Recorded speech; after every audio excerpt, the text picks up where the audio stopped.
Greetings from Central Texas. This is Pastor Tim coming to you from Bend and Lomita United Methodist Churches. Proud to be Methodist, proud to serve the Central Texas rural areas. We're glad that you're here with us. We invite you to be here with us on Sunday morning at 9 o'clock on Facebook. We have we broadcast a live stream, and you can be just like you're here with us. Be part of our congregation. Now, if your church is disaffiliating, if your Methodist church is no longer going to be United Methodist, but you don't agree with that, we invite you to be part of us. Send us some indication that you want to be a member of our church, and we'd be glad to have you. And we'll be glad to talk to you any way that you want, if you want to call or text or in any way connect with us. Today we're doing the great themes of the Bible. We believe the great themes can help us understand the Bible, especially if we're beginners. And the theme we picked today is Holy Spirit. The Holy Spirit is an interesting kind of slippery concept that we don't really have nailed down very well.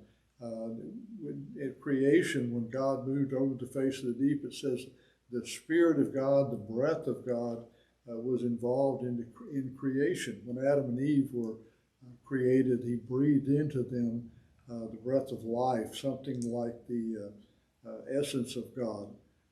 And another one of the prophets talked about being taken to where the dry bones were, where the battle had taken place and everybody was dead. And God asked, can the dry bones live? And they began to move and come together into a human being, but they were not alive until God breathed the breath of life into them. It's the very essence of God. It falls upon people. It fell upon Saul, but then it also left him when he was no longer faithful, when he no longer followed the ways of God. So there's various places that it talks about the Spirit of God, not as a distinctive being, but as the essence of God, the presence of God. In the New Testament, we begin to talk about the Trinity, the Father, Son, and Holy Spirit, although that's never really mapped out in the New Testament. That's a concept that we came to try to understand how God could be Father, Creator, how God could be Son in Jesus Christ, and how God could be present in the present with the power and wisdom of God being available to us. And it happened several times that the Holy Spirit was present in the New Testament. When Jesus was baptized, the Holy Spirit came down upon him, gave him an identity and a purpose and authority and power, the power of God to be in ministry and mission.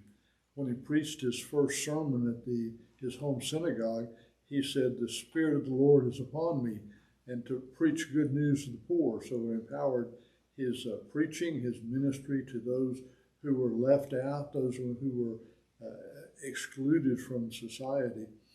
So he was in ministry to them. The Gospel of John, Jesus talks about the Holy Spirit being a teacher, being a comforter, being a power that would come on them after he was gone so that they could be in ministry and do the things that they did. Pentecost in Acts describes the power of God coming upon them, and they began to speak in tongues. Now, Paul said that there were several gifts for the Holy Spirit, including peace, patience, and kindness. One of those was the gift of tongues, although he thought that was the least of all gifts.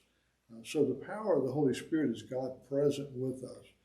Those moments when we feel that we are not alone, that God is with us, that God enables us to do more than we thought we could do. When God moves through a group, enables the group to do more they can do, to hold together, to be wiser than it is, to be stronger and more courageous than it is. That's the Spirit of God moving among us. So when you see that, talk about the Holy Spirit, that's just simply God's presence with us then and with us now. I hope that helps a little bit. We'll see you next time.